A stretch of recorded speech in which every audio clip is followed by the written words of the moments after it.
உருளையன்பேட்டை தொகுதிக்குட்பட்ட திருமுடி நகர் முதல் தெரு மற்றும் இரண்டாவது தெரு பகுதிகளில் பொதுப்பணித்துறை பொது சுகாதார பிரிவின் மூலம் புதிதாக பாதாள கழிவுநீர் தொட்டிகள் மற்றும் குழாய்கள் அமைக்கும் பணி, மேலும் மின்துறை மூலம் புதிய மின் கேபிள்கள் அமைக்கும் பணி மற்றும் தெருவிளக்கு பழைய இரும்பு மின் கம்பங்களை மாற்றி புதிய தெருவிளக்கு கான்கிரீட் கம்பங்கள் அமைக்கும் பணிகள் நடைபெற்று வருகிறது.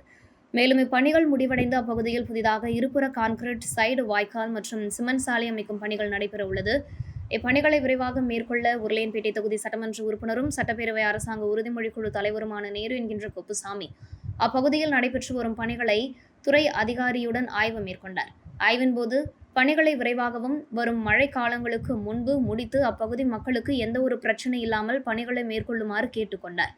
ஆய்வின்போது பொதுப்பணித்துறை பொது சுகாதார பிரிவு செயற்பொறியாளர் உமாபதி, உதவி பொறியாளர் வைத்தியநாதன் மற்றும் பொதுப்பணித்துறை கட்டிடங்கள் மற்றும் சாலைகள் மத்திய பிரிவு உதவி பொறியாளர் பார்த்தசாரதி, நகராட்சி உதவி பொறியாளர் நமச்சிவாயம், மின்துறை உதவி பொறியாளர் முத்தானந்தம் மற்றும் இளநிலை பொறியாளர்கள், அரசு அதிகாரிகள் என பலர் உடனிருந்தனர்.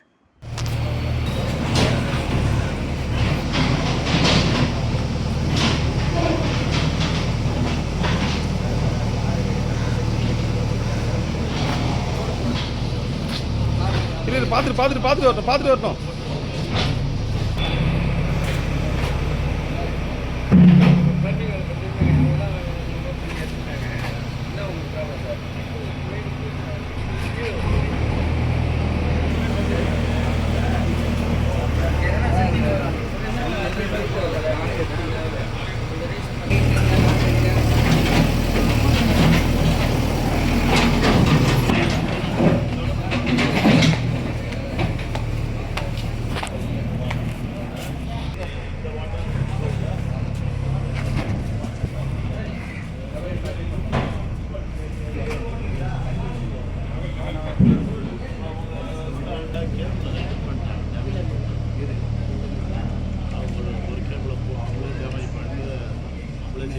எல்லாரும் புதுசாக எடுக்கணும்னாக்கா ஒரு 2 நாள் வாக்கா கட்டி பிடிச்ச உடனே சுத்தமாக யாருக்கும் லைனே கொடுக்க மாட்டாங்க. வாக்கா கட்டுற வரைக்கும் தான் புதுசாக ஒன்று எடுக்கணும்னா 3 கூட சொல்லிடுங்க. லைன் எவ்வளோ புதுசாக எடுக்கணும்னா கேபிள் போட்டுக்கலாம். ஏன்னாக்கா சொல்லு இங்கே போது காலையில் வந்து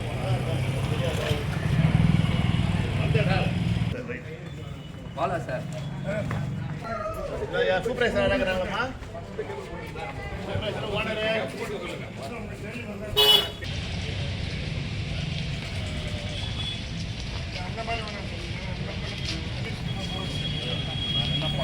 பாதி அப்படி வைக்க சொல்லிடுறேன் சார். இந்த பாதி நீங்கள் தான் நோட்டீஸ் புதுசாக ரோடு போட போகிறாங்க.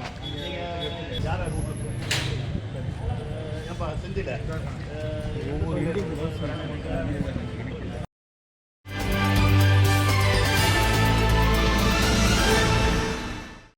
உப்பளத்தில் உள்ள அதிமுக தலைமை அலுவலகத்தில் செய்தியாளர்களை சந்தித்த மாநில செயலாளர் அன்பழகன், கடந்த 2 மாதங்களுக்கு மேலாக நிறுத்தி வைக்கப்பட்ட மின் கட்டண உயர்வை மீண்டும் அமலுக்கு வருவதாக அரசு அறிவிப்பதற்கு முன்பே மின் கட்டணத்தை குறைக்க அரசு பரிசீலித்து அதன் பிறகு கட்டண உயர்வை அறிவித்திருக்கலாம். தமிழகத்தில் அதிமுக ஆட்சியில் அனைத்து தரப்பு மக்களும் உபயோகப்படுத்தும் முதல் 100 யூனிட் மின்சாரம் இலவசம் என்ற அறிவிப்பை வெளியிட்டு அதற்கான மானிய தொகையை அரசே செலுத்துகிறது. அதேபோன்று புதுச்சேரி மாநிலத்திலும் மக்கள் பயன்படுத்தும் முதல் 100 யூனிட் மின்சாரம் இலவசம் என அறிவித்து அதற்கான மானிய தொகையை அரசே செலுத்த வேண்டும். அல்லது உயர்த்தப்பட்ட மின்கட்டண உயர்வை முழுமையாக அரசு ரத்து செய்ய வேண்டும். மேலும் உயர்த்தப்பட்ட மின் கட்டணத்தை திரும்பப் பெறாவிட்டால் கழக பொதுச் செயலாளரின் அனுமதி பெற்று மாநிலம் தழுவிய தொடர் போராட்டத்தில் அதிமுக ஈடுபடும் என எச்சரிக்கை விடுத்துள்ளார். இந்த கட்டண உயர்வு என்பது தானா இணை மின்சார ஒழுங்குமுறை ஆணையம் சொல்லல. இணை மின்சார ஒழுங்குமுறை ஆணையத்துக்கு இந்த அரசாங்கம் பரிந்துரை கொடுக்குறாங்க. ஐயா, எங்களுக்கு நாங்கள் இவ்வளோ மின்சாரம் வாங்குறோம், எங்களுக்கு இவ்வளோ செலவாகுது, இந்த கட்டணத்தை நாங்கள் உயர்த்திக்கிறோம், நீங்கள் அனுமதி கொடுங்கன்னு கேட்குறாங்க. அதுக்கு பிறகுதான் அவங்க அனுமதி கொடுக்குறாங்க. இந்த அரசாங்கம் மக்களை முட்டாள்னு சொல்லிட்டு நினச்சிக்கின்னு இது எங்கள் பிரச்சனை இல்லை. இது மின்சார ஒழுங்குமுறை ஆணையம் அறிவிச்சிட்டாங்க சொல்லது மக்களை ஏமாற்றக்கூடிய செயல். அது இந்த அரசாங்கம் தான் முதல்ல அவங்களுக்கு ஒரு இது கொடுக்குறாங்க, ஒரு லெட்டர் கொடுக்குறாங்க. நாங்கள் இதெல்லாம் ஏற்றிக்கிறோம், எங்களுக்கு நீங்கள் பெர்மிஷன் கொடுங்க. ஏன்னா இவங்க அதிகப்படியாக ஏற்றிக்கூடாதுக்கோசம் அந்த ஒழுங்குமுறை ஆணையம். இந்த ஒழுங்குமுறை ஆணையம் கூட மக்களுக்கு விரோதமான இந்த ஒழுங்குமுறை ஆணையம் கூட கடந்த கால திராவிட முன்னேற்ற கழக காங்கிரஸ் மத்தியில் ஆட்சியில் இருக்கும்போது தான் அதை கொண்டு வரப்பட்டது. ஒரு வாரத்துக்குள்ள அவர் நிச்சயமா இதை சொல்லுவார்னு நினைக்கிறோம். இந்த பரிசீலனை ஒரு வாரத்துக்கு பிறகு சொல்லலைன்னா, ஒரு வாரத்துக்குள்ள சொல்லலைன்னா, அது நான் ஏற்கனவே சொன்ன மாதிரி எங்களுடைய கழகத்துடைய பொதுச் செயலாளர் அவர்களுடைய அனுமதி பெற்று மாநிலம் தழுவிய அளவில் ஒன்றுபட்ட மக்களை திரட்டி அதிமுக போராட்டம் நடத்தும்.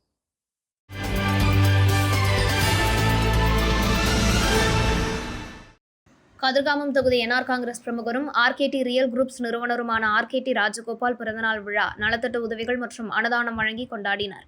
இதில் முதல்வர் ரங்கசாமி கலந்து கொண்டு பொன்னாடை அணிவித்து பிறந்தநாள் வாழ்த்து தெரிவித்தார். தொடர்ந்து தனது குடும்பத்தினருடன் முதல்வரிடம் ஆசி பெற்றார்.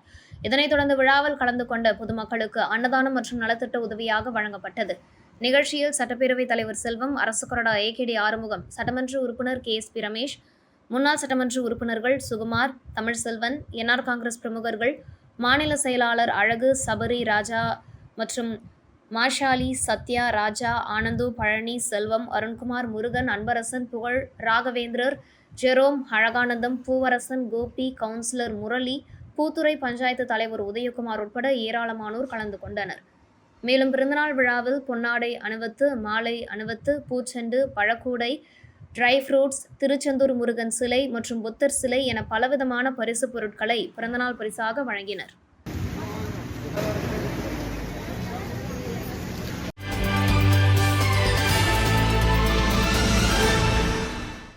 நெல்லித்தோப்பு சட்டமன்ற தொகுதிக்குட்பட்ட கஸ்தூரிபாய் நகரில் சவானாபேட் மேல்நிலை நீர்த்தேக்க தொட்டி அமைந்துள்ளது. இத்தொட்டிக்கு தேவையான குடிநீர் 4 ஆழ்குழாய் கிணறுகள் மூலம் பெறப்படுகிறது. இருப்பினும் பெருகி வரும் குடியிருப்புகளின் தேவையை கருத்தில் கொண்டு புதுவை கிராராமணிக்குப்பம் ஜீவானந்தம் அரசு மேல்நிலைப்பள்ளி வளாகத்தினுள் அரசின் அனுமதி பெற்று மேலும் ஒரு புதிய ஆழ்குழாய் கிணறு அமைக்கப்பட உள்ளது. இந்த புதிய ஆழ்குழாய் கிணற்றிலிருந்து பெறப்படும் குடிநீரானது சவானாபேட் மேல்நிலை நீர்த்தேக்க தொட்டி வளாகத்தில் அமைந்துள்ள கீழ்நிலை தொட்டிக்கு கொண்டுவரப்பட்டு மக்களின் பயன்பாட்டிற்கு விநியோகிக்கப்பட உள்ளது. இப்பணிக்கான பூமி பூஜையை சட்டமன்ற உறுப்பினர் விவிலியன் ரிச்சர்ட்ஸ் துவக்கி வைத்தார். இந்நிகழ்ச்சியில் பொதுப்பணித்துறை தலைமை பொறியாளர் தீனதயாளன், கண்காணிப்பு பொறியாளர் வீரசெல்வம், செயற்பொறியாளர் உமாபதி, அன்பரசன், இளநிலை பொறியாளர் வெங்கடேசன் மற்றும் ஊர் பொதுமக்கள் கலந்து கொண்டனர்.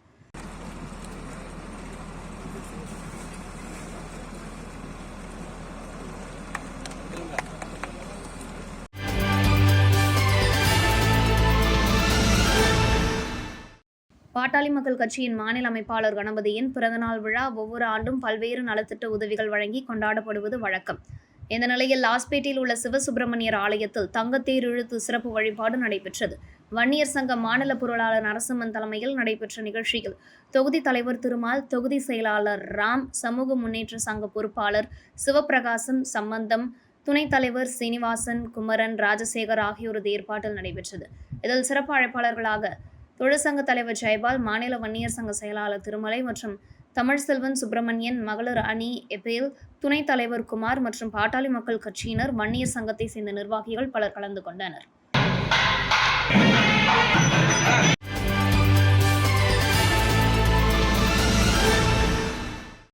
பாரதிய ஜனதா கட்சியின் நகர மாவட்ட தலைவர் சக்தி கிருஷ்ணராஜ் மகன் யோகராஜ் முன்னிலையில் பல்வேறு நலத்திட்ட உதவிகள் வழங்கப்படுவது வழக்கம். இந்த நிலையில் ராஜ்பவன் தொகுதிக்குட்பட்ட ஜமீன்தார் கார்டனில் கொண்டாடப்பட்டது. விழாவில் பொதுமக்களுக்கு பல்வேறு நலத்திட்ட உதவிகள் வழங்கி கொண்டாடப்பட்டது. தொடர்ந்து அவருக்கு பாரதிய ஜனதா கட்சியை சேர்ந்த நிர்வாகிகள் அவருக்கு வாழ்த்துக்களை தெரிவித்தனர்.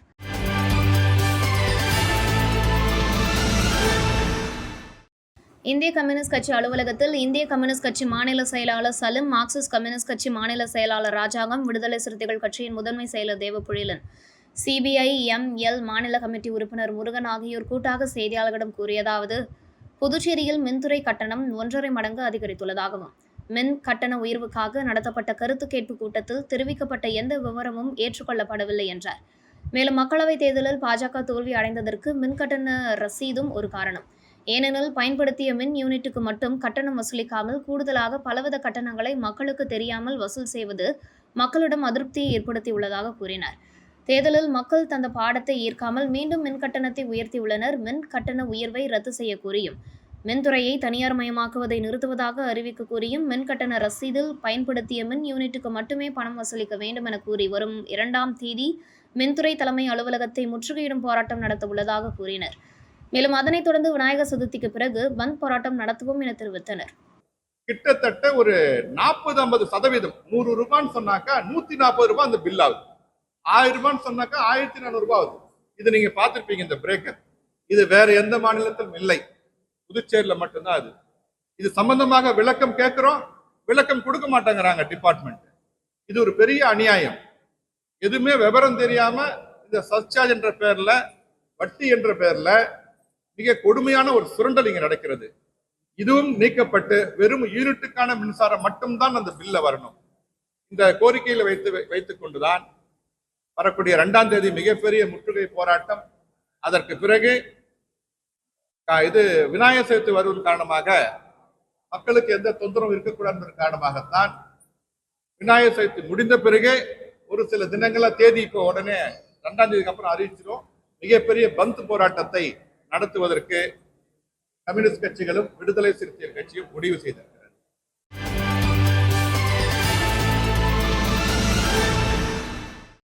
முத்தியால்பேட்டை சூர்யா இன்டர்நேஷனல் பள்ளியில் அறுபடை வீடு மருத்துவக் கல்லூரி சார்பில் பள்ளி மாணவர்களுக்கு மருத்துவ முகாம் நடைபெற்றது. இதில் பள்ளியில் உள்ள மாணவர்களுக்கும் மற்றும் மாணவர்களின் பெற்றோர்களுக்கும் மருத்துவ முகாம் நடைபெற்றது. இதில் சிறப்பு விருந்தினர்களாக மருத்துவ கண்காணிப்பாளர் டாக்டர் சதீஷ் குருவில்லா, தலைமை செயல்பாடு அதிகாரி சுப்பரஜித் சிங், அசிஸ்டன்ட் ஜெனரல் மேலாளர் பிரசன்னா ஆகியோர் கலந்து கொண்டனர். மாணவர்களுக்கு இரத்த கொதிப்பு, சர்க்கரை நோய் உள்ளிட்ட மருத்துவ பரிசோதனைகள் செய்யப்பட்டு அவர்களுக்கு ஆலோசனைகள் வழங்கப்பட்டது. நிகழ்ச்சிக்கான ஒருங்கிணைப்பை சமூக சேவகர்கள் தாமரை செல்வி மற்றும் ரஞ்சித் ஆகியோர் செய்திருந்தனர்.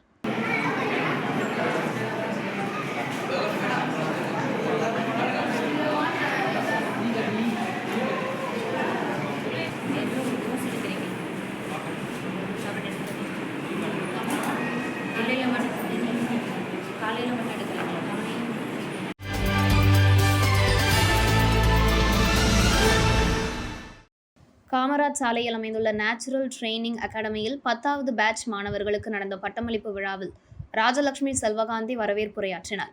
சைபர் கிரைம் எஸ்பி பாஸ்கரன் சிறப்பு விருந்தினராக கலந்து கொண்டு பட்டமளிப்பு சான்றிதழ் வழங்கினார். நிகழ்ச்சியில் எஸ்பி பாஸ்கரன் கூறுகையில், போலீஸ் தரப்பில் மித்ரா என்ற செயலியை உருவாக்கியுள்ளனர். இதன் மூலமாக பெண்களுக்கு எந்த நேரத்திலும் பாதுகாப்பு அளிக்கப்படும். பெண்கள் எந்தவித இக்கட்டான சூழ்நிலை வரும்பொழுதும் இந்த மித்ரா செயலியை உபயோகப்படுத்துங்கள் என அறிவுறுத்தினார். மேலும் நிகழ்ச்சியில் Jayashree Murugesan natural training academy பற்றி விளக்கினார். கடந்த 5 வருடங்களில் 300 மாணவ மாணவிகள் கல்வி பயின்று சென்றுள்ளனர் என இயக்குநர் ஜெயஸ்ரீ முருகேசன் கூறினார். முடிவில் முருகேசன் நன்றி உரையாற்றினார்.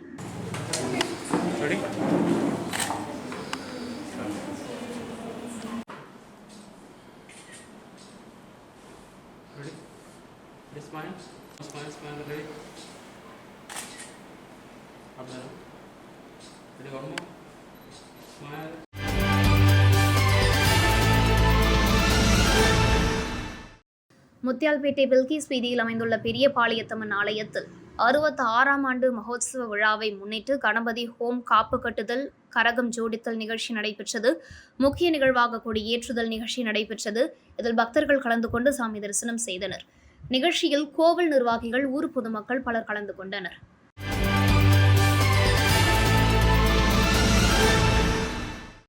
அரசு ஊரக வளர்ச்சித்துறை அரியாங்குப்பம் வட்டார வளர்ச்சி அலுவலகம் சார்பாக மணவெளி சட்டமன்ற தொகுதிக்குட்பட்ட அபிஷேகப்பாக்கம், TN பாளையம் ஆகிய பஞ்சாயத்து அளவிலான மகளிர் கூட்டமைப்பு மற்றும் மகளிர் சுயஉதவி குழு பிரதிநிதிகளுடன் திட்ட ஆலோசனை மற்றும் கலந்தாய்வு கூட்டம் அபிஷேகப்பாக்கம் பகுதியில் உள்ள டாக்டர் அம்பேத்கர் சமுதாய நலக்கூடத்தில் நடைபெற்றது. கலந்தாய்வு கூட்டத்தில் சட்டப்பேரவைத் தலைவர் ஏம்பலம் செல்வம் தலைமை விருந்தினராக கலந்து கொண்டார். அபிஷேகப்பாக்கம் மகளிர் கூட்டமைப்பிற்கு அலுவலக இடம் வேண்டுமென சட்டப்பேரவைத் தலைவரிடம் கோரிக்கை வைத்தனர். சட்டப்பேரவைத் தலைவர் இது தொடர்பாக உரிய நடவடிக்கை எடுப்பதாக உறுதியளித்தார். மேலும் சட்டப்பேரவைத் தலைவர், மகளிர் சுயஉதவி குழுக்கள் மூலம் பெண்கள் பொருளாதாரம் முன்னேற்றம் வேண்டும், வாழ்க்கையில் ஆண்களுக்கு மேலாக ஒரு படி முன்னேறும் வாய்ப்பினை இந்த குழுக்கள் மூலம் நீங்கள் செயல்படுத்த வேண்டும். மத்திய மாநில அரசுகளின் திட்டங்களை பெண்கள் பயன்படுத்திய புதிய தொழில்களை தொடங்கி பொருளாதார ரீதியாகவும் சமுதாய ரீதியாகவும் மேம்பாடு அடைய வேண்டும் என கேட்டுக்கொண்டார். பெண்களின் முன்னேற்றத்திற்காக புதுச்சேரி அரசும் தேவையான அனைத்து உதவிகளையும் வழங்கும் என்று உறுதியளித்தார். எனவே அரசின் திட்டங்களை மகளிர் சுயஉதவி குழுக்கள் முறையாக பயன்படுத்தி பெண்கள் பொருளாதார ரீதியாக முன்னேற வேண்டும் என்று கேட்டுக்கொண்டார். இந்த நிகழ்ச்சியில் வட்டார வளர்ச்சி அதிகாரி கார்த்திகேசன், இணை வட்டார வளர்ச்சி அதிகாரி மற்றும் வட்டார வளர்ச்சி அலுவலக அதிகாரிகள் மற்றும் சுயஉதவி குழுக்களை சேர்ந்த பெண்கள் கலந்து கொண்டனர்.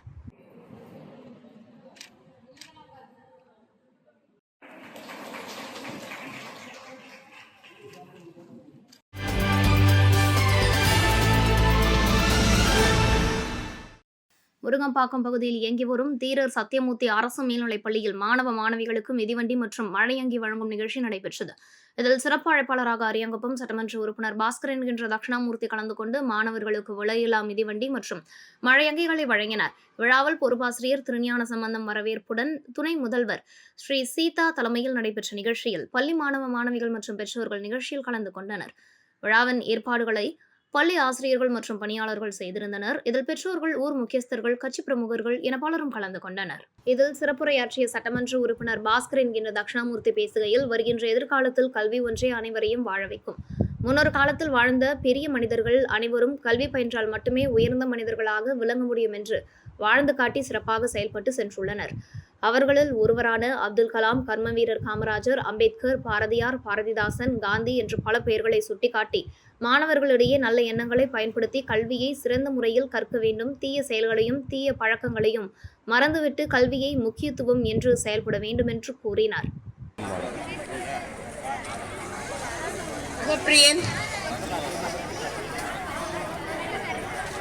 ஜெகதீஷ்,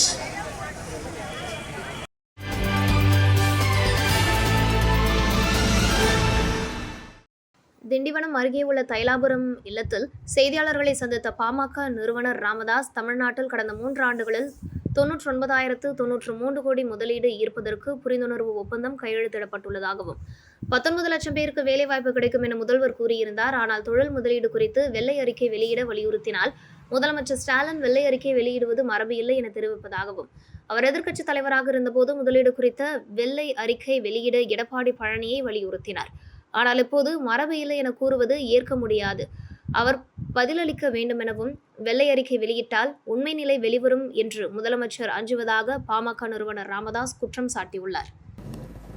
தொழில் முதலீடுகள் குறித்து வெள்ளை அறிக்கை வெளியிடக்கூடாது என்று எந்த விதியும் இல்லை.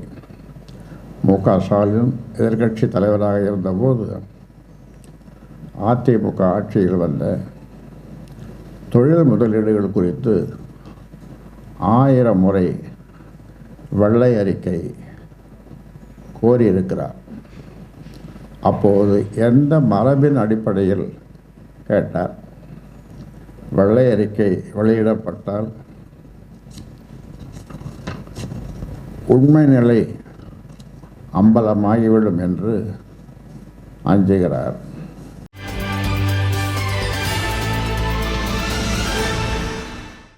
நயனார் மண்டபம் சுதானா நகரில் அமைந்துள்ள அருள்மிகு ஸ்ரீ செல்வ விநாயகர் ஆலய 17ஆம் ஆண்டு விநாயகர் சதுர்த்தி விழா கொடியேற்றத்துடன் துவங்கியது. அதன்படி வருகின்ற 7ஆம் தேதி 10 நாட்களும் காலை சிறப்பு அபிஷேக ஆராதனைகள், தினசரி வெவ்வேறு அலங்காரத்தில் விநாயகர், உற்சவர், ஊஞ்சல் சேவை நிகழ்ச்சி மற்றும் விநாயகர் ஊர்வலம் நடைபெற உள்ளது. இதன் கொடியேற்ற விழா நிகழ்ச்சியில் அரியாங்குப்பம் சட்டமன்ற உறுப்பினர் பாஸ்கர் என்கின்ற தட்சிணாமூர்த்தி, முதலியார்பேட்டை தொகுதி சட்டமன்ற உறுப்பினர் வழக்கறிஞர் சம்பத், முன்னாள் சபாநாயகர் சபாபதி, முன்னாள் சட்டமன்ற உறுப்பினர் பாஸ்கர், பாஜக முதலியார்பேட்டை தொகுதி பொறுப்பாளரும் முன்னாள் கவுன்சிலருமான சமூக சேவகர் சத்யராஜ் கலந்து கொண்டு சாமி தரிசனம் செய்தனர். விநாயகர் சதுர்த்தியை முன்னிட்டு விநாயகர் சிலையை தனது சொந்த செலவில் ஆலயத்திற்கு சமூக சேவகர் சத்யராஜ் வழங்கினார்.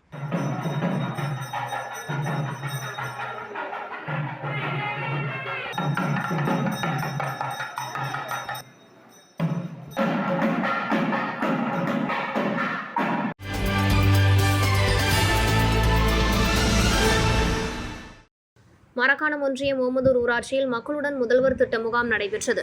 மரக்காணம் ஒன்றிய தலைவர் தயாளன் தலைமை தாங்க துணைத் தலைவர் பழனி முன்னிலை வகித்தார். வட்டாட்சியர் சிவா வரவேற்றார். சிறுபான்மையினர் நலன் மற்றும் வெளிநாடு வாழ் தமிழர்கள் நலத்துறை அமைச்சர் செஞ்சி மஸ்தான் முகாமை தொடங்கி வைத்து பொதுமக்களிடமிருந்து கோரிக்கை மனுக்களை பெற்று கணினி மூலம் பதிவு செய்து மனுக்கள் மீது உடனடியாக தீர்வு காண வேண்டுமென அதிகாரிகளுக்கு அறிவுறுத்தினார்.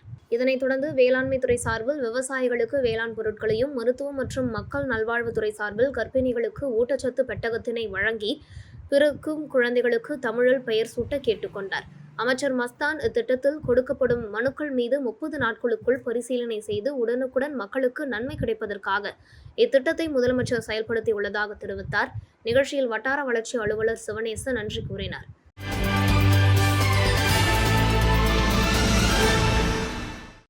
பாகூர் கொம்யூன் கீழ்பரிக்கல்பட்டு கிராமத்தில் உள்ள மாரியம்மன் கோவில் வீதியில் பழைய தார் சாலையை சிமெண்ட் சாலையாக மாற்றி அமைப்பதற்காக கடந்த 3 மாதங்களுக்கு முன்பு பாகூர் தொகுதி சட்டமன்ற உறுப்பினர் தொகுதி மேம்பாட்டு நிதியிலிருந்து பாகூர் கொம்யூன் பஞ்சாயத்து மூலம் ரூபாய் 10 லட்சம் மதிப்பீட்டில் டெண்டர் விடப்பட்டு அப்பணிகள் நிறைவடைந்து சிமெண்ட் சாலை பயன்பாட்டிலிருந்து வருகிறது.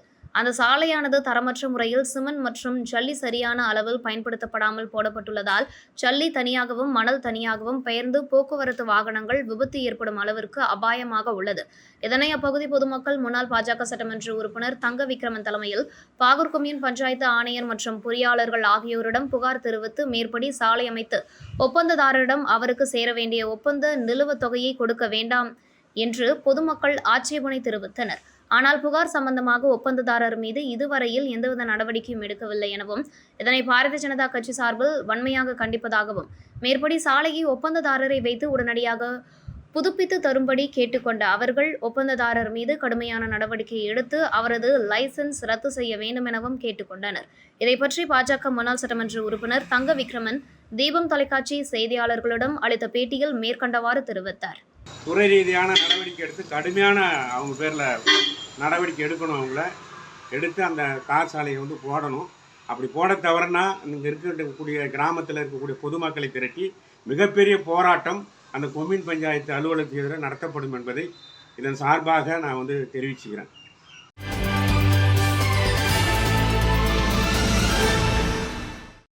கிறிஸ்டல் கிராஃப் புரொடக்ஷன் லிமிடெட் மற்றும் சுபஸ்ரீ செல்வகணபதி ஸ்டோர் இணைந்து நடத்திய சிகோசா என்ற நெல் கலைக்கொல்லி அறிமுக விழா மடுக்கரையில் தனியார் மஹாலில் நடைபெற்றது.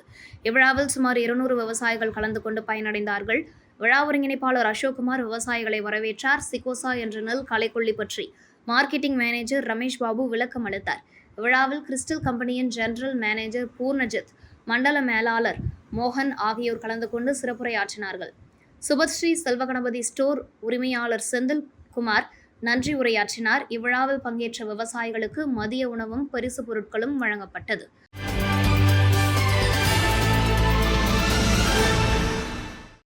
ஓசூடு தொகுதிக்குட்பட்ட துத்திப்பட்டு பகுதியில் அமைந்துள்ள தனியார் தொழிற்சாலை நிறுவனமான ராஜம் இண்டஸ்ட்ரீஸ் என்ற கம்பெனியில் சோப்பு மற்றும் துணி பவுடர் தயாரிக்கும் தொழிற்சாலை இயங்கி வருகிறது. தொழிற்சாலையில் 300க்கும் மேற்பட்ட தொழிலாளர்கள் பணிபுரிந்து வந்துள்ளனர். கம்பெனியின் நிறுவனர் முன்னாள் சட்டமன்ற உறுப்பினர் மறைந்த செல்வராஜ் என்பவருடையது. தற்போது கடந்த 9 ஆண்டுகளுக்கு முன்பு புதியதாக மேலாளர் அய்யனாரப்பன் என்பவர் நியமிக்கப்பட்டுள்ளார். பொறுப்பேற்ற நாள் முதல் ஊழியர்களின் பிரச்சினை தலை தூக்கியுள்ளதாக கூறப்படுகிறது. மேலும் கடந்த 4 வருடங்களாக சம்பள உயர்வு இல்லாமல் மாதம் 15 நாட்கள் மட்டும் வேலை வழங்குவது, சுமார் 200க்கும் மேற்பட்ட ஊழியர்களை பணி நீக்கம் செய்துள்ளதாக ஊழியர்கள் குற்றம் சாட்டியுள்ளனர். தற்போது 77 நபர்கள் மட்டுமே பணியாற்றி வருகின்றனர். தற்போது ஊழியர்கள் தங்களுக்கு தொடர் வேலை வேண்டும். தாங்கள் சுமார் 23 வருடங்களுக்கு மேலாக தமிழகத்தில் பல்வேறு மாவட்டங்களில் இருந்து இங்கு தங்கி வேலை பார்த்து வருகிறோம். எங்களுக்கு தொடர் வேலை வழங்கவில்லை என்றால் எங்களுக்கு செட்டில்மெண்ட் செய்து அனுப்பி வைக்கவும் என்று தொடர் உள்ளிருப்பு போராட்டத்தை அமைதியான முறையில் நடத்தி வருகின்றனர். மேலும் இதுவரை தங்களுடைய முதலாளியை நாங்கள் யாரும் பார்க்கவில்லை. எங்கள் கஷ்டங்களை அவரிடத்தில் கூறினால் மட்டுமே எங்களுக்கு விடிவு காலம் வரும் என நம்புவதாகவும் தெரிவித்தனர்.